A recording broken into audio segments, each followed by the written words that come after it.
کیسے ادا، جو کرم مجھ پہ میرے نبی کر دیا، میں سجاتا تھا سرکار کی محفلیں، میں سجاتا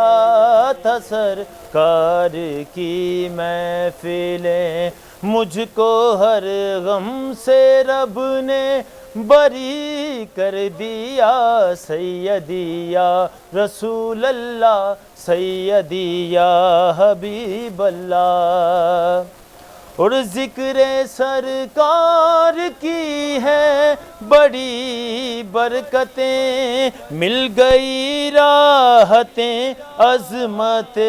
رفتیں، میں گناہ گار تھا بے عمل تھا مگر، میں گناہ گار تھا بے عمل تھا مگر، مصطفیٰ نے مجھے جنتی کر دیا،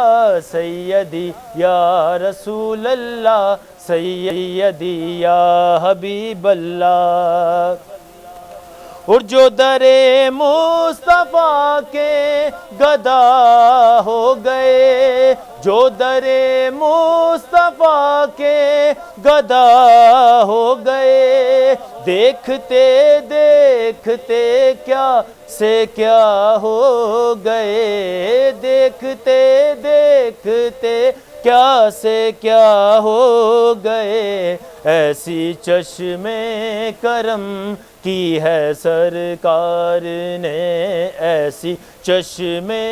کرم کی ہے سرکار نے، دونوں عالم میں مجھ کو غنی کر دیا،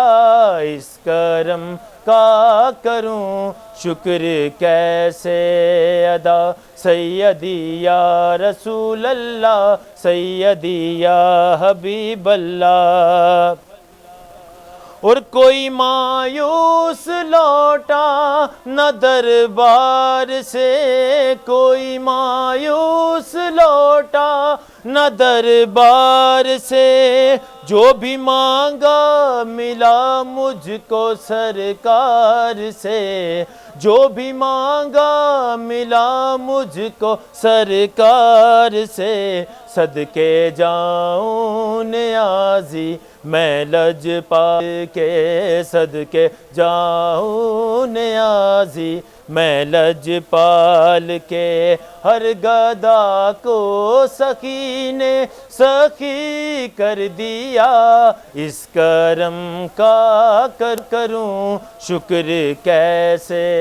ادا، جو کرم مجھ پہ میرے نبی کر دیا، میں سجاتا تھا سرکار کی محفلیں، مجھ کو ہر غم سے رب نے بری کر دیا،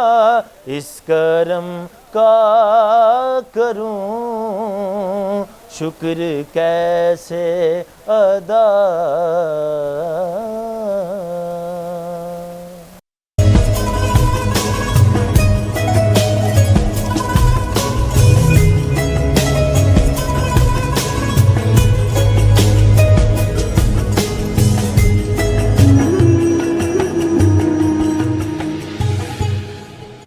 نحمدہ و نصلی علی رسولہ الکریم، اما بعد فاعوذ باللہ من الشیطان الرجیم، بسم اللہ الرحمن الرحیم۔ السلام علیکم ناظرین، آپ دیکھ رہے ہیں کیپٹل ٹی وی کی خصوصی رمضان ٹرانسمیشن اور میں ہوں آپ کا میزبان زین الحسن۔ ناظرین گرامی، آج 17 رمضان المبارک ہے اور آج ہی کا دن تھا کہ 1400 سال پہلے ایک عظیم مارکہ حق و باطل ہوا۔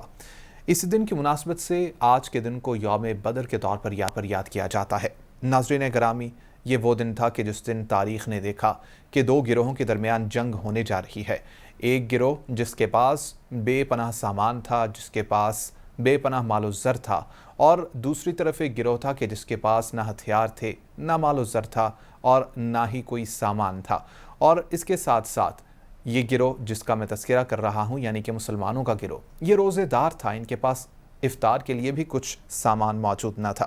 لیکن اس دن اس مارکے میں تمام تاریخ اس بات کی گواہ ہے کہ اس دن جو فتح ہوئی وہ حق کو نصیب ہوئی، اور حق و باطل کا یہ پہلا مارکا تھا کہ جس میں مسلمانوں کی تعداد صرف 313 تھی اور کفار کی تعداد 900 سے 1100 کے درمیان بتائی جاتی ہے۔ لیکن اس کے باوجود مسلمان ثابت قدم رہے، مسلمانوں نے اللہ کے اوپر ایمان رکھا، اور یہ جذبہ ایمانی ہی تھا کہ جس کی وجہ سے یہ فتح مسلمانوں کو نصیب ہوئی۔ قرآن پاک اس واقعے کو کچھ اس طرح سے بیان کرتا ہے: اور یقیناً اللہ تعالیٰ نے تم لوگوں کی مدد فرمائی بدر میں جب تم لوگ کمزور تھے، بس تم لوگ اللہ سے ڈرتے رہو اور شکر گزار ہو جاؤ۔ قرآن کریم فرقان حمید میں ایک اور جگہ پر سورہ انفال میں اس طرح سے تذکرہ ملتا ہے، آیت نمبر 74 ہے، جس کا ترجمہ آپ کے ساتھ میں شیئر کروں گا۔ قرآن کریم کہتا ہے کہ جو لوگ ایمان لائے اور جنہوں نے اللہ کی راہ میں گھر بار چھوڑے اور جد و جہد کی، اور جنہوں نے پناہ دی اور مدد کی، وہی سچے مومن ہیں، ان کے لیے خطاؤں سے درگزر ہے اور بہترین رزق ہے۔ اسی طرح ایک حدیث بھی آپ کے سامنے رکھوں گا یوم بدر کے حوالے سے۔ حدیث ہے حضرت ابن عباس رضی اللہ تعالیٰ عنہ سے روایت ہے کہ نبی کریم صلی اللہ علیہ وسلم نے جنگ بدر کے موقع پر یہ فرمایا کہ یہ جبریل ہیں، اپنے گھوڑے پر بیٹھے ہوئے ہیں، اس کی لگام تھامے ہوئے ہیں، اور اس پر جنگ کے اسباب یعنی ہتھیار موجود ہیں۔ ناظرین، یہ بخاری شریف کی کتاب المغازی کی حدیث نمبر 44 ہے، جس میں یہ تذکرہ کیا گیا ہے کہ وہاں پر جبریل علیہ السلام آئے تھے، یعنی کہ فرشتوں کی آمد کا تذکرہ بھی یہاں پر کیا گیا ہے، یہ تذکرہ موجود ہے۔ آج کی اس نشست میں، آج کی اس گفتگو میں ہم یہی کوشش کریں گے جاننے کی کہ کس طرح سے اس جنگ کا پس منظر تھا، کس طرح سے یہ جنگ رونما ہوئی اور کس طرح سے مسلمانوں نے فتح حاصل کی، ساتھ ہی ساتھ وہ جذبہ ایمانی آج کے دور میں کس طرح ہم مسلمان اپنے اندر پیدا کریں کہ ہمیں یہ پتہ ہو کہ ہم اللہ کی رضا کے لیے اور حق کے لیے لڑنے کے لیے جا رہے ہیں تو اللہ ہمارا ساتھ دے گا۔ ہمارے ساتھ کیپٹن ریٹائرڈ جہانگیر احمد موجود ہیں۔ میں کیپٹن صاحب آپ کو ویلکم کہوں گا پروگرام میں۔ کیپٹن صاحب، سب سے پہلے غزوہ بدر پر ابتدائیہ پیش کر دیجئے، کچھ پس منظر بتا دیجئے اس جنگ کا۔ بسم اللہ الرحمن الرحیم، بہت شکریہ۔ ہجرت کے بعد مسلمان جب مدینہ میں شفٹ ہوئے تو کوئی ساز و سامان ان کے پاس نہیں تھا، اور قریش مکہ نے ان کی مکہ سے مدینہ کو جو ہجرت ہے اس کے راستے میں بہت رکاوٹیں ڈالی۔ خود رسول اللہ صلی اللہ علیہ وسلم نے ہجرت کی رات اپنے گھر میں پناہ جب لی ہوئی تھی تو وہاں رات کو نکلے تو باہر کافروں کے جو تھے مسلح لوگ موجود تھے، اور ان کا یہ مذموم ارادہ تھا کہ رسول اللہ صلی اللہ علیہ وسلم کی ذات اقدس کو نقصان پہنچائے۔ تو اس طرح جو مہاجرین مدینہ میں پہنچے وہ کوئی ساز و سامان لے کے نہیں گئے تھے، بہت سے ایسے تھے کہ جن کے مال و اسباب اور ان کے گھر بار والے وہ مکہ میں مقید ہو کے رہ گئے تھے، اور مشرکین مکہ نے مسلمانوں کی تمام جائیدادوں پر، ان کے کاروباروں پر، ان کے مال و اسباب پر قبضہ کر لیا تھا۔ ان کی ریوڑ، ان کی کھیتی باڑی کے، ان کے اسباب جتنے بھی آمدنی کے تھے وہ سارے مشرکین کے قبضہ میں چلے گئے۔ مشرکین کا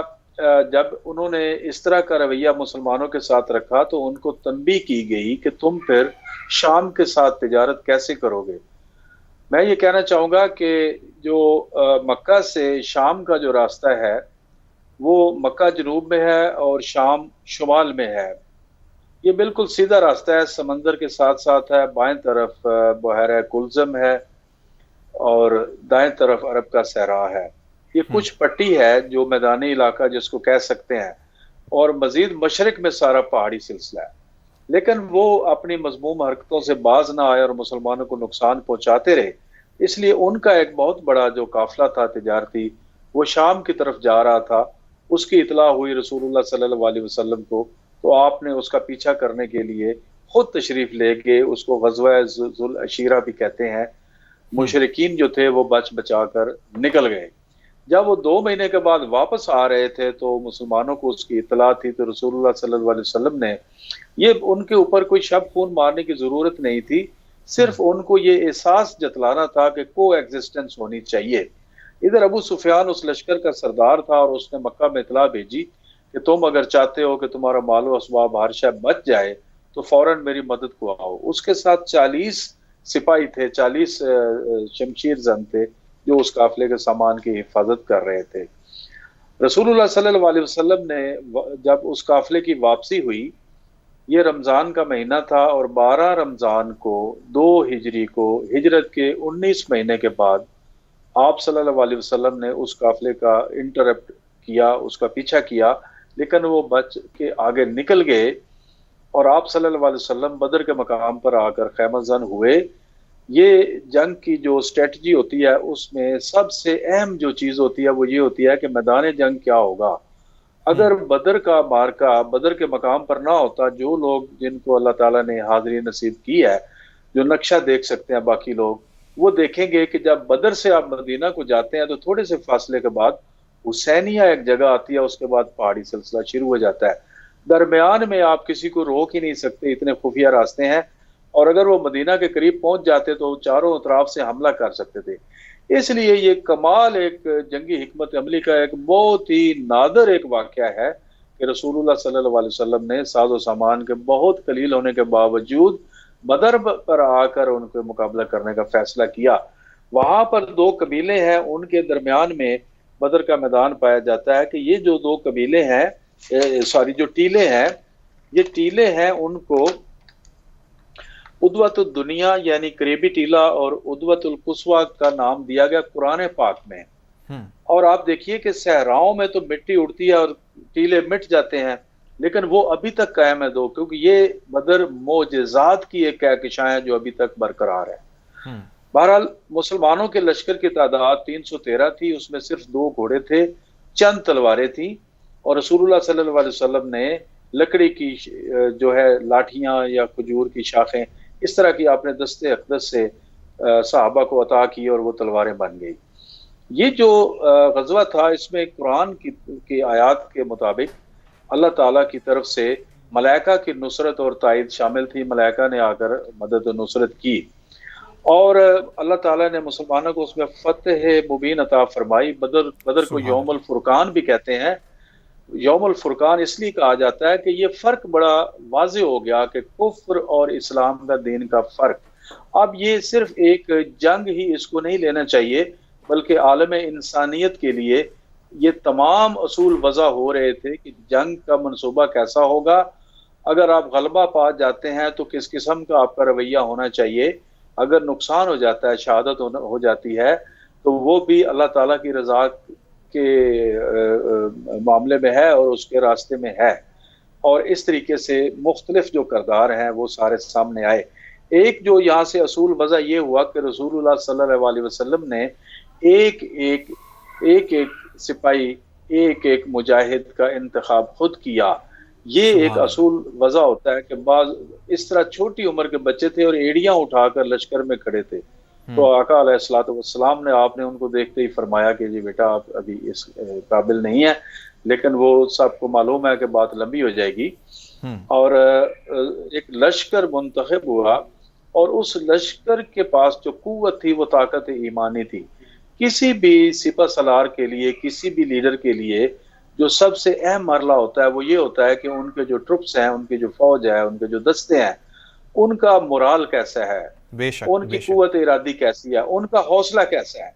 اب ایک طرف تو کرائے کے سپاہی تھے، کرائے کے لڑاکا فوجی آئے ہوئے تھے، قبیلوں سے انہوں نے اکٹھے کر کے لوگ بلائے ہوئے تھے، 950 کی تعداد جو مشرکین کا لشکر ہے، اس پہ زیادہ مورخین کا اتفاق ہے، اور لشکر اسلام کی تعداد 313، اور جب حضرت داؤد علیہ السلام کا جب جو لشکر تھا جس نے جالوت کو شکست دی تھی، اس کی تعداد بھی ایگزیکٹلی 313 ہی تھی۔ تو یہ ایک بڑا کمال ایک کو انسیڈنس ہے۔ یہ جو جنگ بدر کا جب 17 رمضان 2 ہجری میں اس کا وقوع ہوا یہ مارکا، اور 5 دن پہلے 12 رمضان کو رسول اللہ صلی اللہ علیہ وسلم مکہ سے روانہ ہوئے۔ مکہ کی طرف سے جو لشکر آیا تھا اس کے جو سردار تھے وہ ابو جال، جس کا نام عمرو بن حشام تھا، اس کو ابو الحکم بھی کہتے تھے۔ آقا علیہ الصلوۃ والسلام نے فرمایا کہ یہ اس امت کے سامنے جو فرعون آیا وہ یہ ہے۔ جس طرح ایمان میں صحابہ کرام مضبوط تھے اور ان کا اللہ پر ایمان تھا، رسول اللہ صلی اللہ علیہ وسلم پر بھروسہ تھا، اور اللہ تعالیٰ کے وعدے پر ان کو یقین تھا، اسی طریقے سے کفر کی طرف سے بھی بہت ہی اسفل السافلین قسم کے لوگ جنگ کے لیے اکٹھے ہوئے تھے۔ لیکن مسلمانوں کی جو تعداد ہے یہ 1 سے 3 ہی رہی. بعد کی جنگوں میں بھی اس تعداد میں تقریباً اسی قسم کا ہی یہ طریقہ رہا کہ جی مسلمانوں کی تعداد کبھی بھی عددی برتری مسلمانوں کو حاصل نہیں ہوئی. رسول اللہ صلی اللہ علیہ وسلم کے ساتھ چونکہ اللہ تعالیٰ کے بہت وعدے تھے پکے، لیکن اس کے باوجود آپ نے کمال خشوع و خضوع کے ساتھ اللہ تعالیٰ سے دعا کی کہ اے میرے رب، اگر یہ مختصر سا جو لشکر ہے مٹھی بھر اس کو شکست ہو جاتی ہے تو قیامت تک تیرا نام لینے والا کوئی نہیں رہے گا. آپ صلی اللہ علیہ وسلم نے جو میدان جنگ میں جس جگہ کا انتخاب کیا، بلکہ کافروں نے جو جگہ کا انتخاب کیا وہ جگہ پکی تھی. جنہوں نے بدر کا میدان دیکھا وہ ان کو معلوم ہے، اور جو اس کا جو مسجد العریش اس کو مسجد غمامہ بھی کہتے ہیں، وہ سائڈ جو تھی وہاں پر ریتلا میدان تھا. تو کافروں نے اپنی طرف سے لشکر اسلام کو مشکل جگہ میں ڈال دیا تھا. لیکن پانی کا جو ایک کنواں تھا، بدر ایک کنویں کا ہی نام تھا، اس کے اوپر مسلمانوں نے قبضہ کیا اور وہاں ایک حوض تیار کر لیا. اور کافروں کو جلد ہی اندازہ ہو گیا کہ ان کے پاس تو پانی کی قلت ہو گئی، تو وہ بڑے پریشان ہو گئے. تو رسول اللہ صلی اللہ علیہ وسلم نے حکم دیا کہ پانی بند نہیں کرنا ہے، ان کا پانی ان کا چالو ہی رکھنا ہے. کہ یہ شان ہے خانوادہ رسول صلی اللہ علیہ وسلم کی کہ کربلا میں بھی پانی کا جو پانی بند نہیں کیا، جب بھی پانی کے وسائل پر قبضہ ہوا ان کو دیا. سیدنا عثمان رضی اللہ عنہ نے جو کنواں خرید کر دیا، ابھی تک اس سے دنیا اس سے فیض یاب اور سیراب ہو رہی ہے. تو آپ صلی اللہ علیہ وسلم نے وہ پانی کھولا ان کے لیے، لیکن اس پانی کے چشمے سے کفار میں سے جس نے بھی پانی پیا، وہ تاریخ شاہد ہے کہ وہ کوئی بھی نہیں بچا، وہ سارے مقتول ہوئے.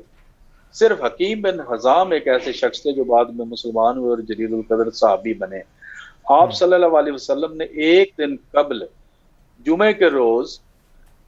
یعنی 16 رمضان کو میدان جنگ کا معائنہ کیا اور نشانات بتائے کہ یہ فلاں کافر کی قتل گاہ ہے، یہ جگہ فلاں کی قتل گاہ ہے، نشان لگا دیے. اور اسی جگہ پر ان لوگوں کے لاشیں ملے. رسول اللہ صلی اللہ علیہ وسلم نے جمعہ کی رات وہاں گزاری، اور آپ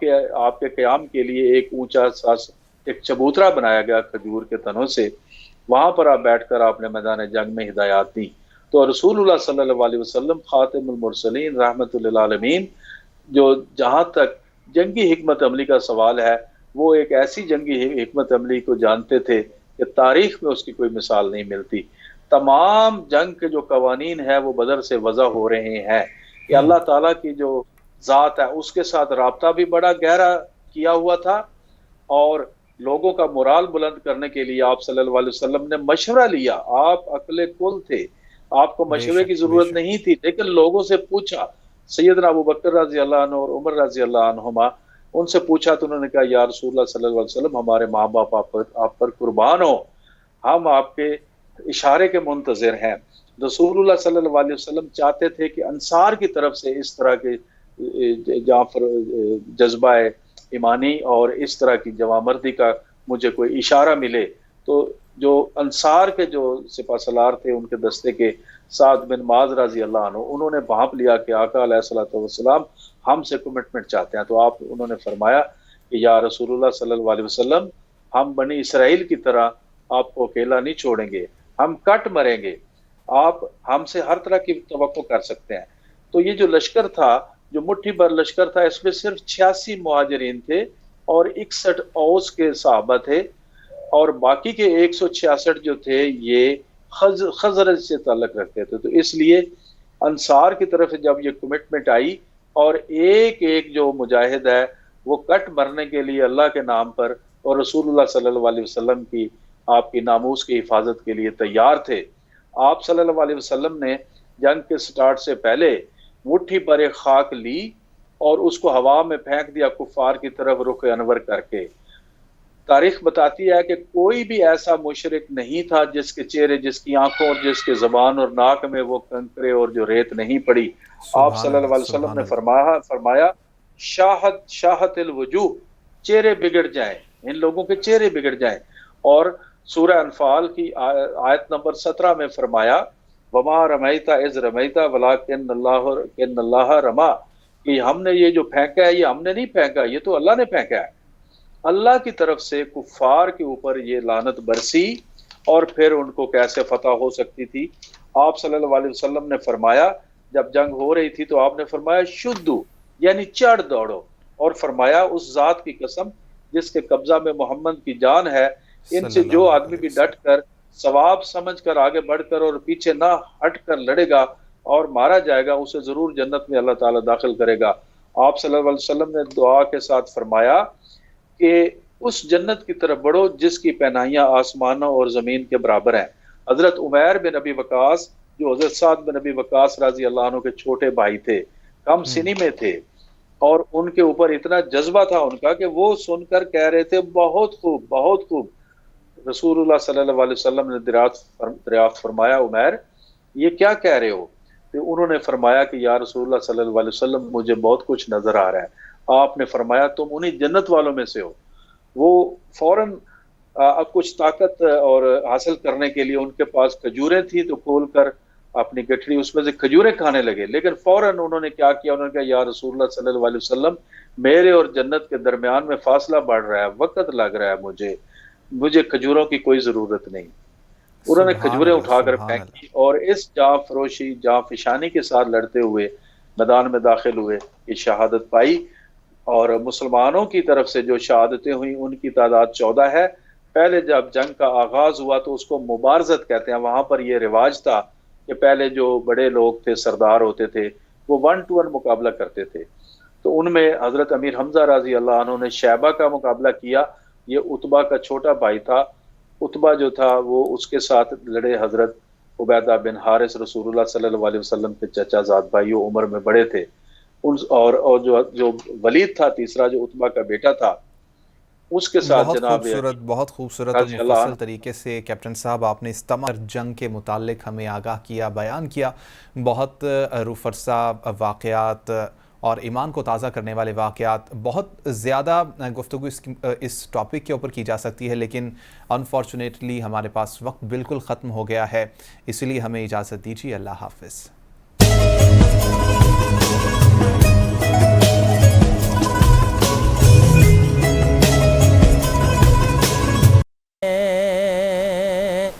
تمہارے ہیں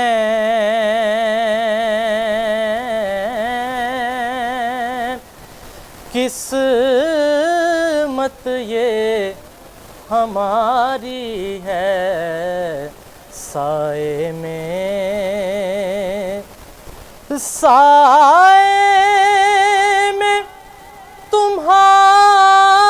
تمہارے ہیں،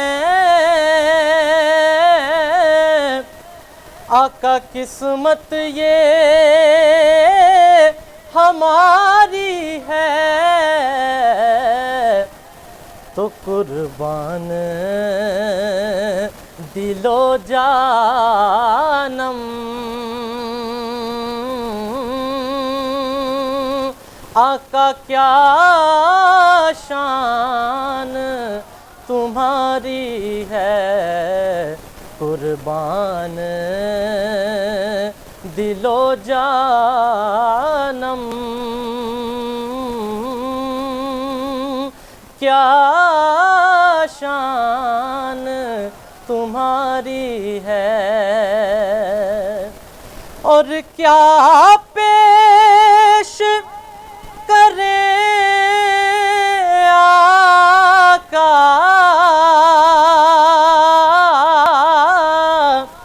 کیا چیز ہماری ہے،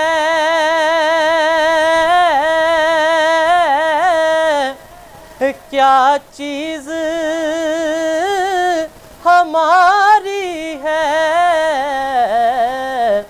آقا یہ دل بھی تمہارا ہے، یہ جان بھی تمہاری ہے، یہ بھی تمہارا ہے، یہ جان بھی تمہاری ہے، اور چہرہ تیرا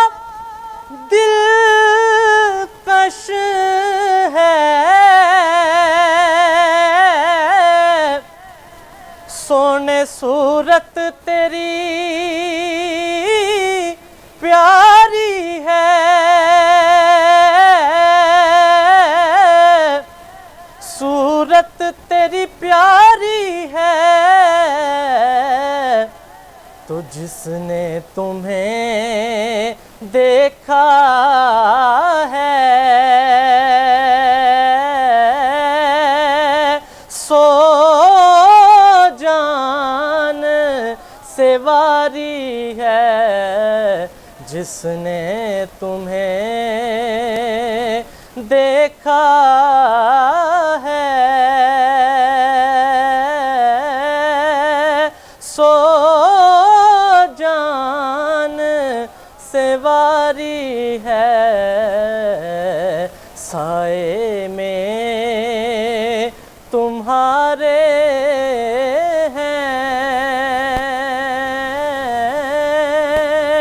قسمت یہ ہماری ہے، قربان دل و جانم، آقا کیا شان تمہاری ہے، قربان دل و جانم، کیا